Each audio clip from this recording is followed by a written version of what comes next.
প্রতিবারই বাবার বাসা থেকে ফিরে আসার সময় একটা অজানা চাপা কষ্ট সবসময় বুকের ভেতর থাকে। তবে এক মায়ের কাছ থেকে চলে আসলেও আরেকটি মায়ের ভালোবাসার হাত সবসময় মাথার উপর থাকে, আর এটা কিন্তু একটা মেয়ের জীবনের সবচেয়ে বড় পাওয়া। তো রোজা আর ঈদের ছুটি তো গত সপ্তাহে শেষ হয়ে গিয়েছে, আর আমার এই ভিডিওটাও ছিল এপ্রিলের 6 তারিখ মানে রবিবার দিনের ভিডিও। ছুটি শেষ, নিজের সংসারে ফিরে যাব, তাই বাবার বাসা থেকে নিজের সব জিনিসপত্র গুছিয়ে নিলাম। কারণ অপ্রিয় হলেও এটাই সত্য যে বিয়ের পরে মেয়েরা সবসময়ই বাবার বাসার অতিথি হয়ে যায়। একবার লাগেজ গুছিয়ে আনন্দের সহিত বাচ্চা কাচ্চা নিয়ে বাবার বাসায় যাব, আবার একরাশ মন খারাপ নিয়ে ব্যাগপত্র গুছিয়ে বাবার বাসা থেকে ফিরে আসব। তো যাই হোক, রবিবার দিন সকালবেলা আমার হাজবেন্ড ময়মনসিংহ থেকে হালুয়াঘাট যাবে আমাকে নিয়ে আসার জন্য। তো বাসায় সেদিন মা টুকটাক ভালো মন্দ রান্না বান্না করেছে। ভালো মন্দ বলতে বাবার খুব ইচ্ছা ছিল তার মেয়ে জামাইকে আমার মার হাতের কাচ্চি বিরিয়ানি খাওয়াবে, তাই মা সেই সকাল থেকে কাচ্চি বিরিয়ানির আয়োজন করতে বসেছে। তো ফাইনালি একদম গরম গরম কাচ্চি বিরিয়ানি রেডি, আর মা তার সাথে করেছিল পেঁয়াজ বেরেস্তা দিয়ে কাতল মাছ ভাজি আর চিংড়ি মাছ ভুনা। আর এত কিছু রান্না বান্না করার পরেও মা আবার বোরহানিও তৈরি করেছে। মানে একসাথে এত কিছু করা একমাত্র মনে হয় মায়েদেরই সম্ভব। তো যাই হোক, এদিকে আমার হাজবেন্ডকে খাবার দিয়ে দেওয়া হয়েছে, আর আমিও খাবার নিয়ে বসে পড়েছি। আসলে চলে আসার সময় না কেন জানি আমি খুব একটা খেতে পারি না, তাই অল্প স্বল্প করেই খাবারটা নিয়েছি। এবার অনেকেই বলতে পারেন আমার প্লেট দেখে যে এটা কি অল্প খাবার। প্রথম প্লেটটা ছিল আমার হাজবেন্ডের, আর দ্বিতীয় প্লেটটা হচ্ছে আমার। তো যাই হোক, মার বোরহানিটা খেতে একদম অসম্ভব টেস্ট হয়েছিল। মানে বাইরের রেস্টুরেন্টের বোরহানিও মার হাতের বোরহানির কাছে একদম ফেল।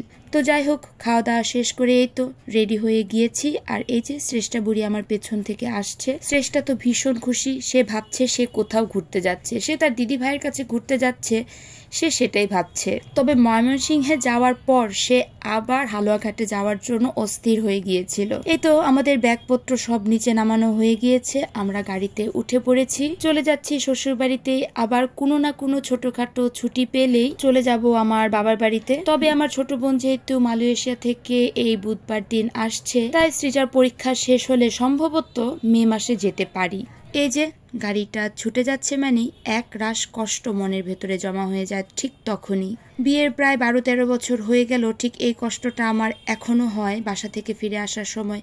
কেন জানি একটা অজানা কষ্ট সবসময় মনের মধ্যে লাগে, কেন জানি খুবই কষ্ট হয়। অনেকেই ভাববেন ক্যামেরা সামনে রেখে হয়তো বা কান্নাকাটি করা হচ্ছে, আসলে তা না। কেন জানি চলে আসার সময় ভীষণ কান্না পায়, আমার ভীষণ কান্না পায়। তো যাই হোক, এই কথা বললে শেষ হবে না। আসলে এখন চলে যাচ্ছি আমার শ্বশুর বাড়িতে, মানে ময়মনসিংহ, আমার নিজের বাসায়। শ্বশুর বাড়ি বললে এখন ভুল হবে, এটা আমার নিজের বাসায় অ্যাকচুয়ালি।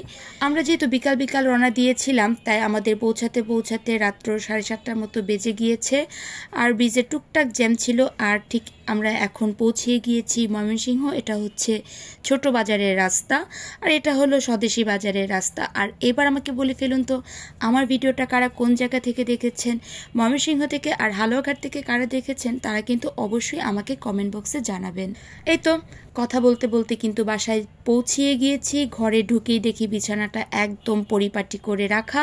ওই যে প্রথমেই বলেছিলাম, এক মায়ের কাছ থেকে চলে এসেছি, আরেক মায়ের ভালোবাসার হাত আমার মাথার উপর সবসময় থাকে। এসেই দেখি যে মা ঘরের বিছানার চাদরটা অন্তত পক্ষে চেঞ্জ করে রেখেছে। কারণ আমার হাজবেন্ড আমি যখন থাকি না ঘরের মধ্যে, সারা দিন মানে 24 ঘন্টায় মশারি টানিয়ে রেখে দেয়। আর এই যে লাগেজপত্র সব গুছিয়ে রাখার পরে দেখলাম মা আমার জন্য 1 কাপ চা করে নিয়ে আসলো, তার সাথে আমি 2টা টোস্ট বিস্কুট নিয়েছি।